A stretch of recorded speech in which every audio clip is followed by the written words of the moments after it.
you for having me. Good afternoon, everyone. It's such an honor for me to be here with you in this GirlCode Summit of 2020. And it's very befitting that we're using tech for this summit. Admittedly, the times are like not ideal, but it just shows you how tech is critical in helping us adapt to our ever-changing world. I would like to first recognize all the panelists that have spoken so far, and the Honorable Deputy Minister for the keynote, all protocols observed. And for the previous speaker, that was so cool. I don't know how I'm gonna top that. But yeah, so my name is Teddy. I'm the country manager at Uber for Tanzania operations. I'm a very, very new member of the tech community and fairly new to the Uber as a company as well. I recently joined, so I only have like 3 months of experience in the industry. I pretty much consider myself a newbie. And I am a newbie, to be honest. So yeah, here goes. Today, I wanted to share with you all my tech journey and what it means to be a woman in tech. So as I said, I consider myself a tech newbie, and essentially it's worth talking about my journey here, which has a lot to do with the choices that I made in my studies and my previous career, or the paths that I took to get me here. So I'm going to give you a quick rundown of how I found myself amongst the company of uber smart people. See what I did there. I started I think it started as early as when I was at the age where majority of the girls here are.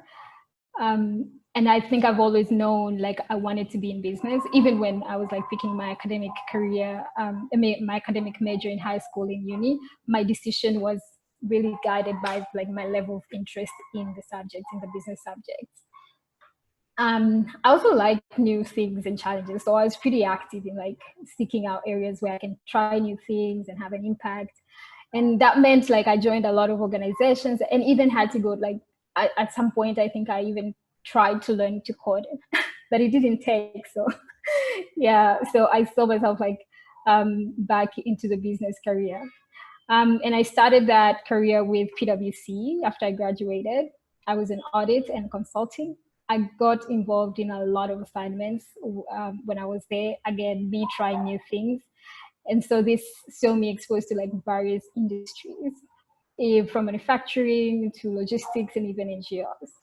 And my experience there really cemented that curiosity I had in how businesses are run.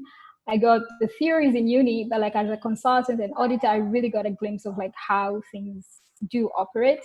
And the questions I had, how does a business make a decision to launch a new project or a new product, and how do they know it won't flop? How do they get people to pay and make money off of it?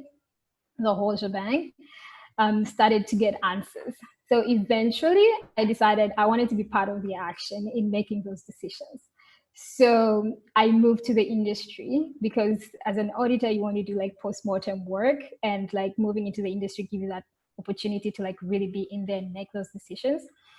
So unfortunately, things don't always work as planned. So I ended up in CocaCola as a compliance and tax manager.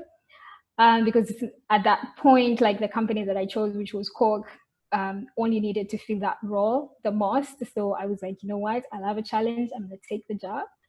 And the funny part of it is, even as I thought I was still gonna be in finance, a core finance situation, I really got exposed to running the business anyway. Eventually I got myself into a lot of projects in sales, manufacturing, procurement, even CSR. And so I quickly became to realize that the business principles are cross-cutting in all industry. It doesn't matter where you are. So as long as you have that background and knowledge, it's a matter of adapting and changing according to your situation. And essentially that is where professionals like me, who did not necessarily start in tech, get an in into the world of tech. So when an opportunity opened up at Uber, I was more than ready to take it. One, I was very curious on how an app could literally translate into an entire business.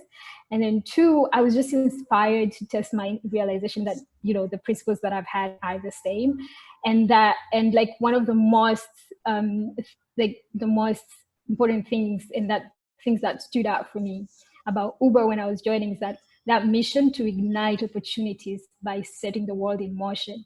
A few years ago, at least in my part of the world, the idea that an app could actually be a business and change how people move sounded really absurd. But like tech revolutionized that. And having grown up here in Tanzania myself, transport challenges are like ones that I know too well. So to be able to work with such a diverse and fantastic team in finding like those solutions that disrupt the industry and then offer affordable means of transport across the globe is honestly a privilege. And I'm like really, really excited. And I took that challenge to be part of solving these seemingly like normal real world problems. So in our company, I think the ethos is there. Like we see by direct parallels between how we open up these opportunities through tech, through our app, and how we translate that into real world solutions. So I jumped at the chance, and just like that, I'm now in tech. So for me, what does it mean to be a woman in tech? I think it's the same as being a woman in every other industry, to be honest. I mean, granted, in tech, we do cool stuff like coding, making apps, and working in AI, but like the principle is the same, that we have to give value as a business, and can only do that if products are serving the communities. So as for being a woman, I believe what is needed in is our diverse talents and minds in providing the solutions that work.